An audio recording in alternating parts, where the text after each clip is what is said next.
লোকটা এখন যাত্রাপালা বানিয়ে ফেলেছে, মন গড়া কথা বলে। এক জামাতি নেতা বলে যে 1971 সালে তার বাবা মারা গিয়েছিল, শহীদ হয়ে গিয়েছিল, অথচ সেই জামাতি নেতার জন্ম 1981 সালে। তার বাবার শহীদের 10 বছর পরে তার জন্ম।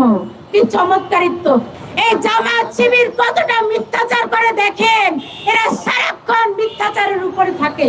তা না হলে এত বড় মিথ্যাচার। তার 14 গোষ্ঠী নাকি মুক্তিযোদ্ধা ছিল, তার মা মুক্তিযুদ্ধের বিশাল বড় সমন্বয়ক ছিল, সংগঠক ছিল। শহীদ বাবা এখনো তার পাশে বসে মুড়ি খায়। আমরা এই দেশ বিরোধী, এই স্বাধীনতা বিরোধী এই জামাত শিবিরের শাস্তি চাই। আমরা শাস্তি তাদের চাই তারা দিল্লি না ঢাকা, দিল্লি না ঢাকা বলে এই দেশকে অন্য দেশের বিরোধী পক্ষ বানিয়েছে। দিল্লি না ঢাকা বলতে বলতে কেন গেছেন চেন্নাইতে? আপনার লোকজন কেন চেন্নাইতে গেছে চিকিৎসা নিচ্ছেন সেটা আমরা জানতে চাই। সুযোগ পেলে সবার আগে লেজ গুটিয়ে আপনারাই যাবেন কেন? সমন্বয়ক মেহেদীকে আমরা দেখিনি।